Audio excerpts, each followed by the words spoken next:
I don't ask you to do this very often, but you got to take a look at your TV right now. Closing beaches could push people from the sand to crowded pool decks. He's saying there won't be an increased presence out there. Once Teresa, Andrew's mom, knew that he was serious and he wasn't turning back, she supported him 100%. Here's something that doesn't happen very often. There's a full moon coming this Friday, the 13th.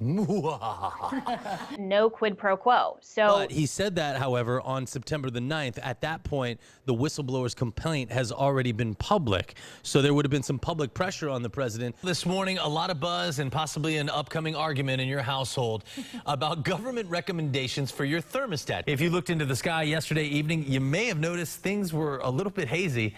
That is dust from the Sahara Desert. Diaco says the level of the driver's intoxication could also play a significant role in this case. Another big piece of advice that's easier than constantly changing your passwords, and I don't mean just adding 1 to the number on the end.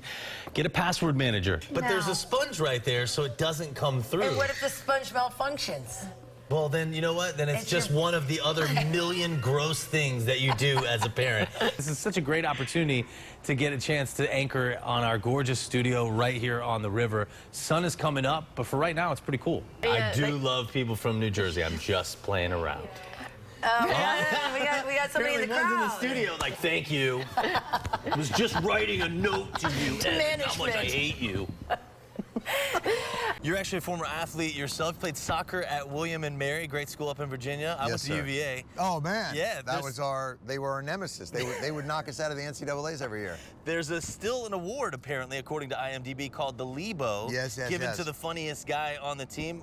That's for Leibowitz, obviously. That's right. That's your maiden name. My maiden name, yes. Before I got married.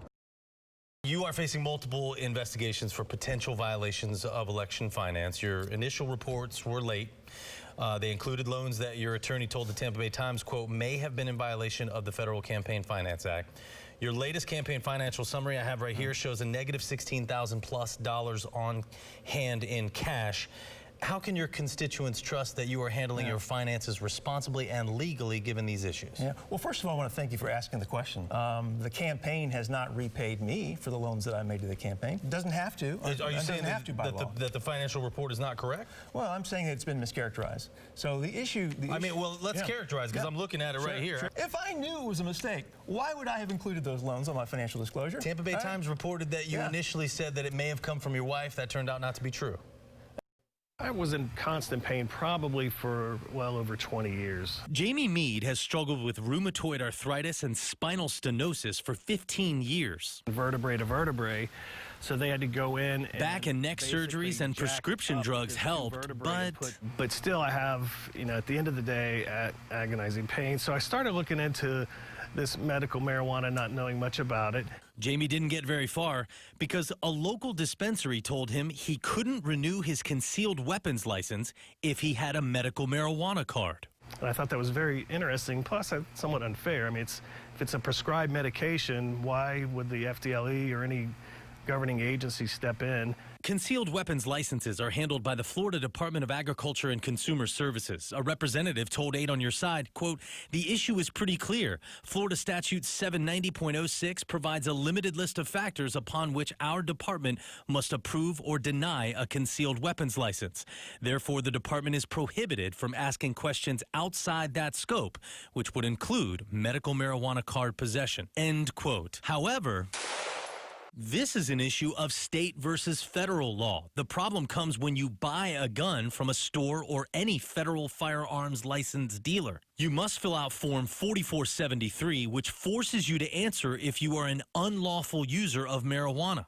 In fact, the ATF added a specific warning in 2016 stating, quote, the use or possession of marijuana remains unlawful under federal law, regardless of whether it has been legalized or decriminalized for medicinal or recreational purposes in the state where you reside. If you answer no and you currently use marijuana, you're breaking the law by lying on a federal form. If you answer yes, the dealer won't sell you the gun. For now, Jamie says he'll stick with Enbrel for arthritis and firearms for safety. I don't want to relinquish my concealed weapons permit for a medical marijuana prescription. I'll just say that. But I do want to follow the law. Of course, many gun purchases happen outside of gun stores or from people who aren't federally licensed dealers. Those fall in what's called the gun show loophole, and they would not stop someone from buying it. But legally, you're not supposed to own one either. And so that's kind of the problem. If you use drugs at all, you're not supposed to own a firearm. That's basically what the federal law says. Finally today, it's Super Bowl Sunday, the day all of America gets together for the biggest spectacle of the Yankee year. It is a quintessential American day. Our favorite sport, football, interspersed with our second favorite sport, watching TV. The commercials are as big as the game because what's more American than capitalism? We even throw a concert right in the middle just in case sports or buying stuff isn't your thing. The numbers show, though, if you're American, it's your thing. 61 million Americans planning to attend a party, 44 million going to be hosting one, another 13 million watching at a bar or restaurant, plus God knows how many more of you watching at home on your brand new big screen TV.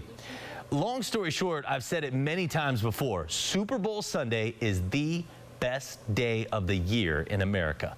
Before you get all upset, let me explain. You might say Thanksgiving, which is a great day in America, but we're not the only ones who do it. Canadians celebrate Thanksgiving in October because Canada. 4th of July is super American, but it's always on some random day, and lots of people have to work, which is probably why it often feels like a letdown. I lived in Europe during a World Cup. That might be the only thing that's comparable sports-wise, but the whole world is involved in that, and it lasts for an entire month. Super Bowl Sunday is unique. All of the country doing the same thing at the same time, and it's short. It only lasts about 3 hours, but the build-up is 2 weeks long. And you know Americans are all about build-up and drama. Good luck today to the Patriots and the Rams. I know I speak for most of America when I say all I want to do is see a good game where the Patriots lose. Just kidding, Pats fans. No, but for real.